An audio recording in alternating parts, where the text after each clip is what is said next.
ജോലിക്കാരി പെണ്ണ് ഒന്നില്ലേ? വരണ്ടാന്ന് പറഞ്ഞു. എന്തേ? ഇവിടെ എനിക്ക് എടുക്കാനുള്ള പണി തന്നെ ഇല്ല. ഇവിടെ വീട് കിട്ടുന്നതിന് മുമ്പ് ജോലിക്ക് ആൾ നിർത്തണമെന്ന് പറഞ്ഞ് ബഹളം ഉണ്ടാക്കിയത് താനല്ലേ? കുഞ്ഞിനെ നോക്കലും വീട്ടു ജോലി ഒരുമിച്ച് പറ്റത്തില്ല എന്ന് പറഞ്ഞിട്ട്. അതൊന്നും സാരമില്ല.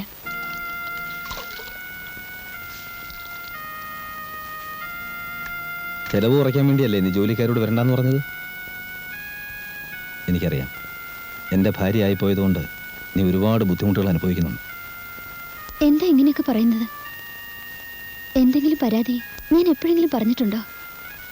സമയദോഷം കൊണ്ടാ ഇങ്ങനെയൊക്കെ സംഭവിച്ചത്. പ്രശ്നങ്ങളൊക്കെ തീരുമ്പോൾ നമുക്ക് പഴനിയിലൊന്ന് പോകണം. ഞാൻ പ്രാർത്ഥിച്ചിട്ടുണ്ട്. ആരുമില്ലേ ഇവിടെ? വാതിലൊക്കെ തുറന്ന് മലത്തിയിട്ടിട്ട് എവിടെ പോയി കിടക്കുക എല്ലാവരും? ഓ, ഇൻസ്പെക്ടർ ഉണ്ടായിരുന്നു അവിടെ. ഇനിയിപ്പോ ഡ്യൂട്ടിക്കൊന്നും പോകണ്ടല്ലോ. ഇപ്പൊ സസ്പെൻഷൻ, അടുത്ത് പിരിച്ചുവിടല്. മരുമകളെ കല്യാണം കഴിച്ചിരിക്കുന്ന ഒരു പോലീസ് ഉദ്യോഗസ്ഥനാന്ന് പറയാൻ പണ്ട് എനിക്ക് അഭിമാനമായിരുന്നു. ഇപ്പൊ നാണക്കേട് കൊണ്ട് പുറത്തിറങ്ങാൻ വയ്യാണ്ടായി. ഞങ്ങളുടെ കാര്യത്തിന് അമ്മാവൻ എന്തിനാ ഇത്ര വിഷമിക്കുന്നത്? വിഷമം ഉണ്ടടി. എന്താ ഈ പത്രത്തിൽ എഴുതിക്കുന്നത് നോക്ക്. ഇവന് സ്ഥലം മാറ്റത്തിനും പ്രൊമോഷനും വേണ്ടി മേലുദ്യോഗസ്ഥന്മാരെ കാണാൻ പോകുന്നത് നീയാണെന്ന്. ഇവൻ നിൽക്കേണ്ടടുത്ത് നിന്നാൽ ഈ പത്രക്കാരിങ്ങനെ എഴുതുമോ? മതി.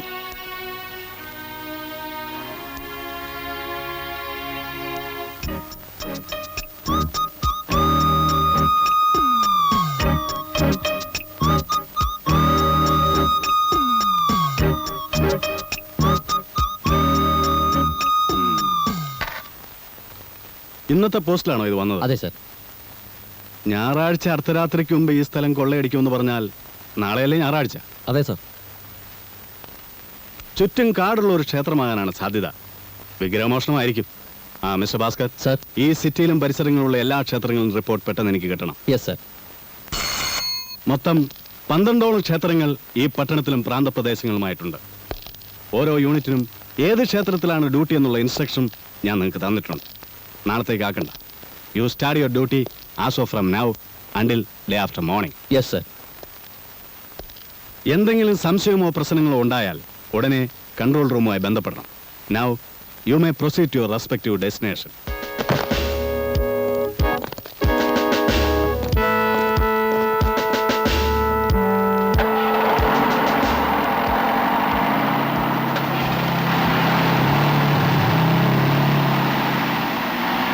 ഉണ്ണിയാരെന്താ ലീവ് എടുത്തത്? ഒരമ്പലത്തിലെ സ്പെഷ്യൽ ഡ്യൂട്ടിയാ, ഞാൻ പോയില്ല. അമ്പലത്തിൽ എന്താ ഉത്സവം മറ്റാണോ? ഉത്സവമൊന്നല്ല. നമ്മളെ പട്ടാപ്പകൽ പരിച്ച കള്ളനില്ലേ, അവനിപ്പോ നോട്ടായിട്ടിരിക്കണേ ക്ഷേത്രത്തിലാ. ക്ഷേത്രത്തില്? 2 ദിവസം മുമ്പ് സ്റ്റേഷനിൽ പോസ്റ്റിലായിട്ട് ഒരു കവർ വന്നു. അതിനകത്തൊരു പടവുണ്ട്, ഒരു ക്ഷേത്രവും ചുറ്റും കുറച്ച് കാടും. ഇന്ന് അർദ്ധരാത്രിക്ക് മുമ്പ് ഈ സ്ഥലം കൊള്ളടിക്കുമെന്ന് ഒരു കുറിപ്പും. ആ പഹൻ കഷ്ടകാലത്തിന് ഞാൻ ഡ്യൂട്ടി ചെയ്യുന്ന ക്ഷേത്രത്തിലെങ്ങാൻ വന്ന് കയറും. ഡ്യൂട്ടിക്കാരെ കണ്ണും വെടിച്ച് രക്ഷപ്പെടുകയും ചെയ്യും. അവസാനം സസ്പെൻഷനും ദൈവശാപവും എനിക്ക്. എന്തിനാ പുലിവാലിന് പോകണമെന്ന് വിചാരിച്ച് ഞാൻ തന്നെ ബുദ്ധിപൂർവ്വം ലീവ് എടുത്തതാ. പോരാത്തതിന് ഇപ്പം എൻ്റെ സമയം കുറച്ച് മോശമാണ് സാറേ.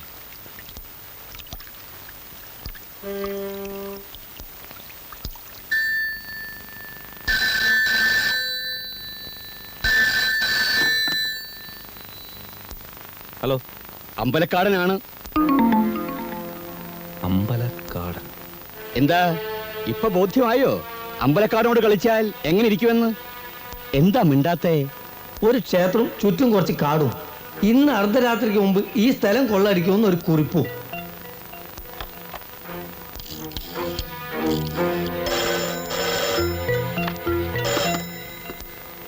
യെസ് സർ, ശേഖരനാണ് സർ. എനിക്കൊരു അത്യാവശ്യ കാര്യം പറയാനുണ്ട്.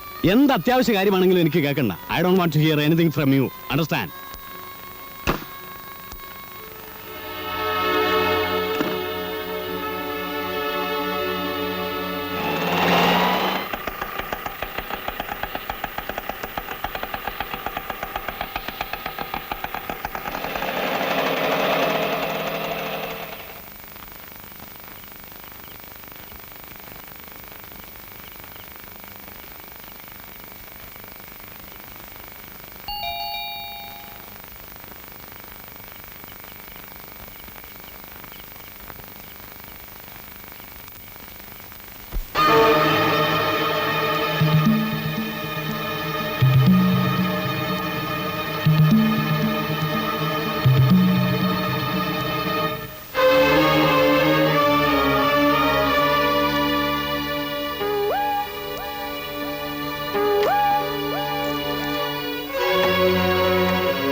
എന്താ സാർ?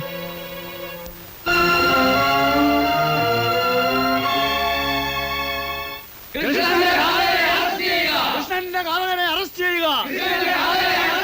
CI ശേഖരനെ അറസ്റ്റ് ചെയ്യുക. മലയാളിയെ അറസ്റ്റ് ചെയ്യുക. കൃഷ്ണന്റെ കാവലനെ അറസ്റ്റ് ചെയ്യുക. ഇൻസ്പെക്ടർ ശേഖരനെ അറസ്റ്റ് ചെയ്യുക. പോലീസ് നീതി പാലിക്കുക.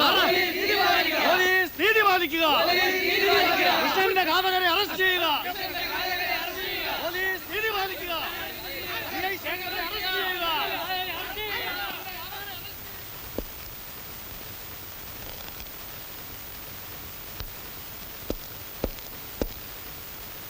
പോസ്റ്റ്മോർട്ടം റിപ്പോർട്ട് കിട്ടിയോ? കിട്ടി സാർ. അതിലെന്താ ഉള്ളത്? തലച്ചോറിലേറ്റ ഇടിയുടെ ആഘാതമാണ് മരണകാരണം.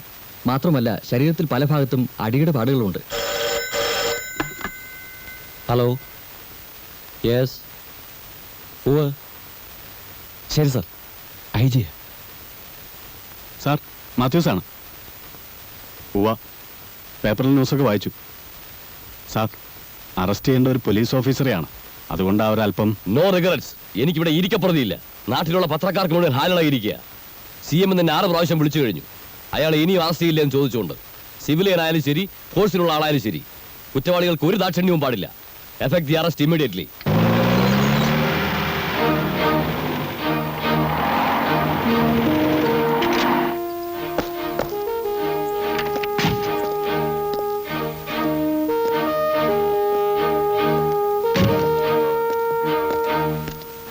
ഇന്ന് ആളുകൾ പ്രശ്നമെല്ലാം ഉണ്ടാക്കിയോ? പതിവ് പോലെ കുറച്ച് മുദ്രാവാക്യം വിളിച്ചിട്ട് അത്രേ ഉള്ളൂ സാർ. ഉം.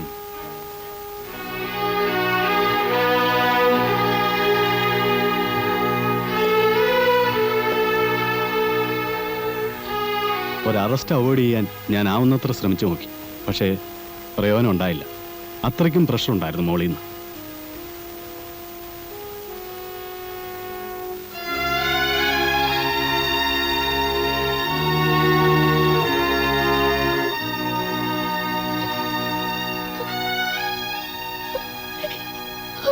വിഷമിക്കരുത്. നമ്മുടെ വിധിയാണെന്ന് കരുതിയാൽ മതി. കുഞ്ഞിനെയും കൊണ്ട് അമ്മ എന്നെ വീട്ടിലേക്ക് വയ്ക്കും. ഞാൻ ഒരിടത്തേക്ക് പോകില്ല. കരയാതിരിക്കും.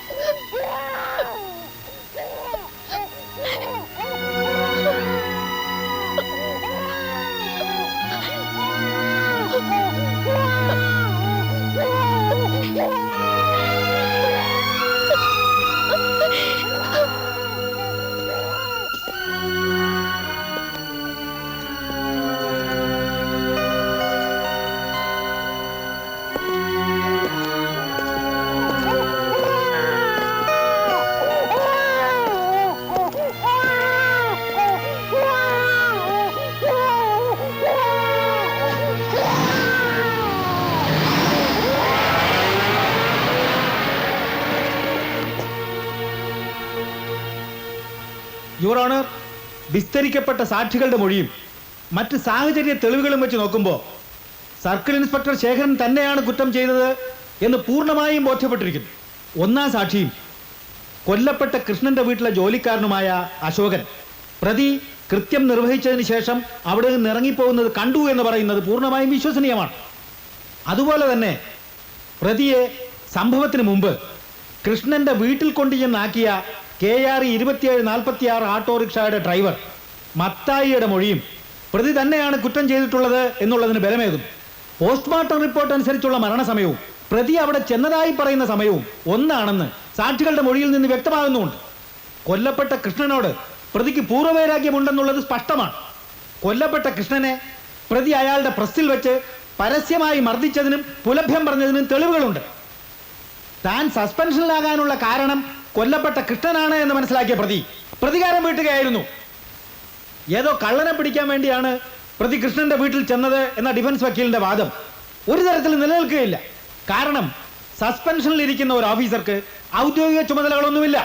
അപ്പോൾ എന്തിനായി പ്രതി അവിടെ ചെന്നു? അതിനൊന്നും ന്യായമായ കാരണങ്ങൾ ഡിഫൻസ് വക്കീൽ നിർത്തിയിട്ടില്ല.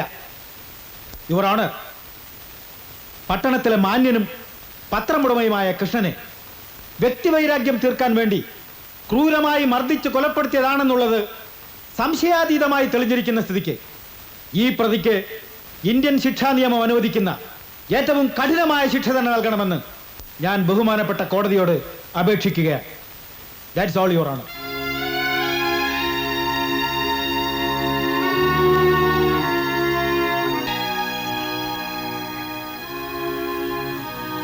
നിങ്ങളെപ്പോലെയുള്ള ലോക വിവരമൊന്നും നമുക്കില്ല. പക്ഷെ ഒന്നറിയാം, ഞാനും നിങ്ങളെ വിചാരിച്ച ഈ നാട് നന്നാവില്ല.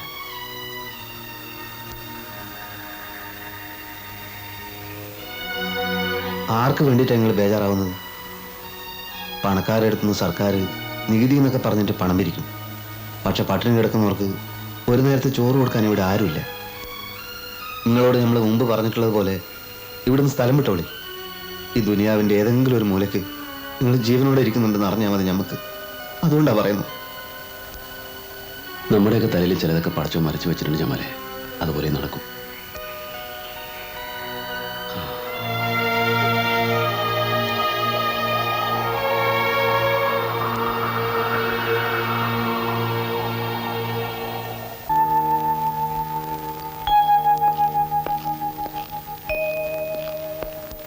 ഒരാൾ കാണാൻ വന്നിട്ടുണ്ട്.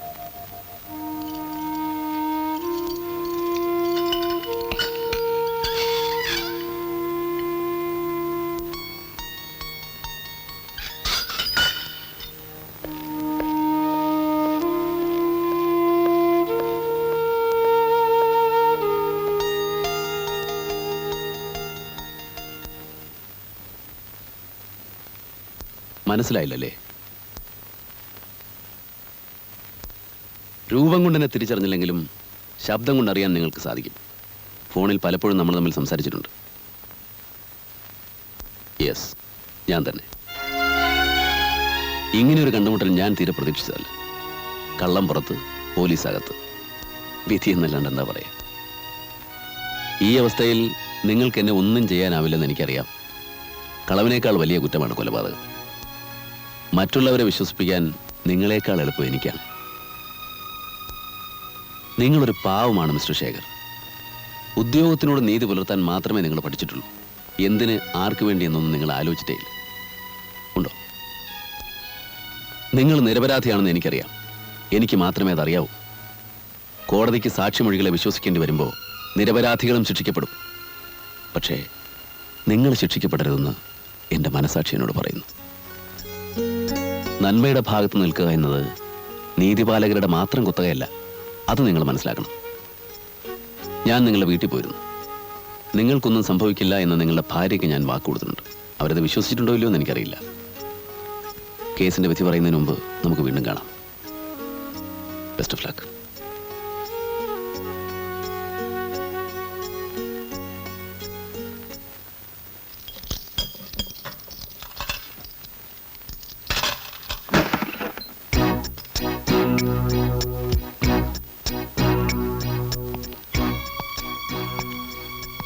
നിങ്ങൾ വീണ്ടും ഒന്ന് കാണേണ്ടി വന്നു. ഇത്തവണ വന്നത് ഒരു ചെറിയ അഭ്യർത്ഥനയുമായിട്ടാണ്. നിങ്ങൾ രണ്ടുപേരും കോടതി വരെ ഒന്ന് വരേണ്ടി വരും. കോടതി വരെ എന്തിന്? അമ്പലക്കാടൻ കൃഷ്ണനെ കൊന്നത് എന്തിനാണെന്നും എങ്ങനെയാണെന്നും പറയാൻ. അമ്പലക്കാടൻ കൃഷ്ണനെ കൊന്നത് ഞങ്ങളാണെന്നോ? താൻ എന്തൊക്കെയായി പറയുന്നത്? നിങ്ങൾ അയാളെ കൊല്ലുന്നത് ഞാൻ കണ്ടതുകൊണ്ടല്ലേ ഇത്ര ഉറപ്പായിട്ട് പറയുന്നത്. അതുകൊണ്ട് കൂടുതൽ ബുദ്ധിമുട്ടിപ്പിക്കാതെ വന്നാൽ. മരിച്ച കൃഷ്ണനോട് എനിക്ക് സഹതാപമോ കടപ്പാടോ ഒന്നുമില്ല. ആരോ കൊന്നു, അയാൾ ചത്തു. പക്ഷേ നിങ്ങൾ കോടതിയിൽ സത്യം പറഞ്ഞില്ലെങ്കിൽ ആ കേസിന്റെ വിധിയും കാത്തിപ്പോ സബ് ജയിലിൽ കിടക്കുന്ന ഒരു നിരപരാധി ഉണ്ടല്ലോ, ഇൻസ്പെക്ടർ ശേഖർ, അയാൾ ശിക്ഷിക്കപ്പെടും. നിങ്ങൾ കോടീശ്വരനാണ്. പ്രഗത്ഭനായ വക്കീലിനെ വയ്ക്കാം. ലക്ഷക്കണക്കിന് കാശ് മുടക്കി സാക്ഷികളെ വിലക്ക് വാങ്ങാം. അതൊക്കെ നിങ്ങളുടെ ഇഷ്ടം. പക്ഷേ തൽക്കാലം എൻ്റെ കൂടെ ഒന്ന് വന്നേ പറ്റൂ. ഇല്ലെങ്കിലോ? ഇല്ലെങ്കിൽ ഞാൻ കുറച്ച് ബുദ്ധിമുട്ടേണ്ടി വരും.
അന്നേ ദിവസം സംഭവം നടന്നത് പൂർണ്ണമായും നിങ്ങൾ കണ്ടോ? കണ്ടു. എന്താണ് കണ്ടത്? ഒന്ന് വിശദീകരിക്കാം. ഞാനവിടെ ചെല്ലുമ്പോൾ അമ്പലക്കാടന്റെ പത്രത്തിൽ വന്ന ഒരു വാർത്തയെ ചൊല്ലിയുള്ള തർക്കം നടക്കുകയായിരുന്നു. വയനാട് റേഞ്ചിൽ ചാരായ ലേലത്തിൽ കുംഭകോണം, മദ്യത്തിന്റെ മറവിൽ മയക്കുമരുന്നുകൾ ഒഴുകുന്നു, ലേലോദ്യോഗസ്ഥന്മാർ അപ്പാടെ കയ്യിലെടുത്ത ഒരു അബ്കാരി കോൺട്രാക്ടറുടെ വികൃതികൾ. എന്താ സത്യമലയിൽ എഴുതിയിരിക്കുന്നേ? ഇതൊക്കെ അവിടെ നടന്നതല്ലേ? വയനാട് റേഞ്ച് കിട്ടാത്തതിന്റെ അസൂയല്ലേ എനിക്ക്? ആയിരിക്കാം. ഞാൻ നിന്നോട് അന്നേ പറഞ്ഞില്ലേ ഇപ്രാവശ്യം വയനാട് റേഞ്ച് എനിക്ക് വിട്ടുതരണമെന്ന്. നീ എന്നെ കയറ്റി വിളിക്കാൻ തുടങ്ങി. അപ്പൊ ഞാൻ വേറൊരു വഴി കണ്ടു, അത്രേ ഉള്ളൂ. നീ വിഷമിക്കൊന്നും വേണ്ടടാ. പോയി മാനനഷ്ടത്തിന് കേസ് കൊടുത്തോ. കോടതിയെ ശിക്ഷിച്ചോട്ടെന്നേ. കോടതിയിൽ പോകാനും നിന്നെ ശിക്ഷിക്കുന്നത് വരെ കാത്തിരിക്കാനുള്ള ക്ഷമയും സമയവും എനിക്കില്ല.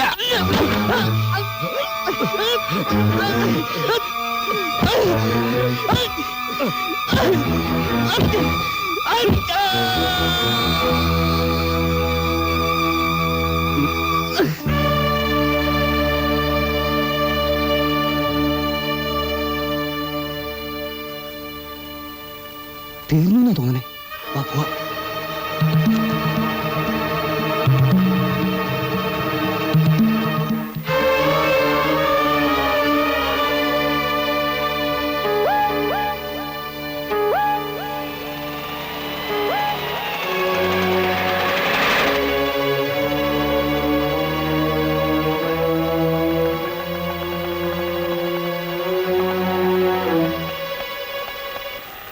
ഇതാണ് സർ സംഭവിച്ചത്.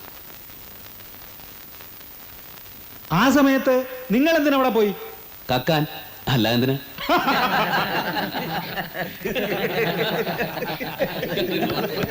സത്യമാണ്. ഇവിടെ പലർക്കും ഞാൻ ആരാണെന്ന് വ്യക്തമായിട്ട് അറിയാം. പല വേഷങ്ങളിലും അവരെന്നെ കണ്ടിട്ടുണ്ട്. പത്രങ്ങളും പോലീസും പിടികിട്ടാപ്പുള്ളി എന്ന് വിശേഷിപ്പിച്ച ആ കള്ളൻ ഞാൻ തന്നെയാണ്. ഇനിയും എത്ര കാലം വേണമെങ്കിലും എനിക്ക് അങ്ങനെ സ്വതന്ത്രമായിട്ട് ജീവിക്കാം.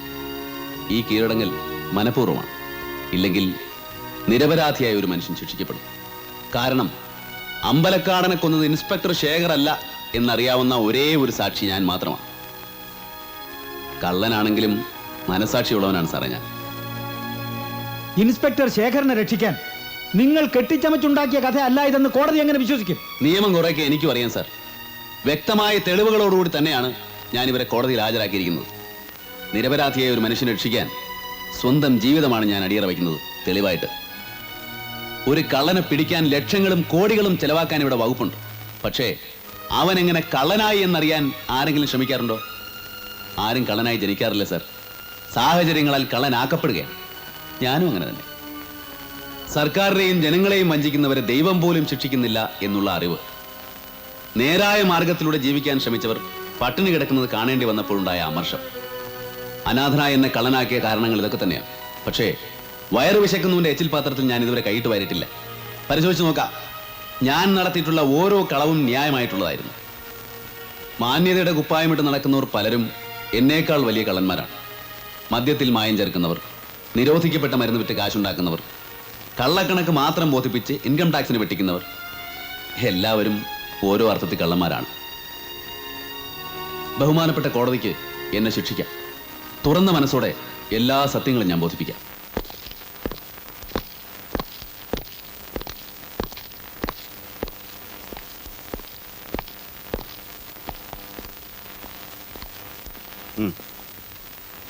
സാർ, എനിക്കൊരു അപേക്ഷയുണ്ട്. എൻ്റെ കയ്യിൽ ശേഖരൻ സാർ വിലങ്ങ് വെച്ചാൽ മതി.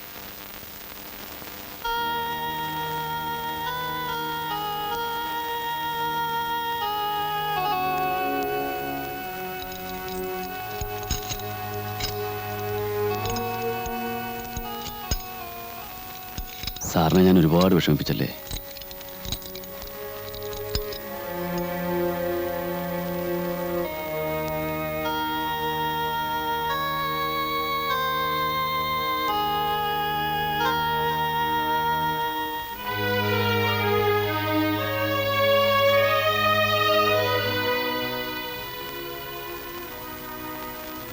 ഇപ്പൊ മനസ്സിലായില്ലേ ഞാനെന്ന് പറഞ്ഞതൊക്കെ സത്യമായിരുന്നു?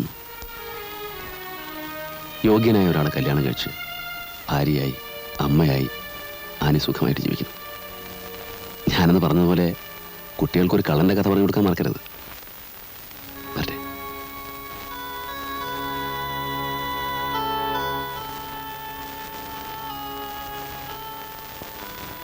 മനസ്സിൽ നന്മയുള്ളവരെ ദൈവം കൈവിടിയില്ല. എന്നെങ്കിലും ഒരിക്കൽ വീണ്ടും കാണാം.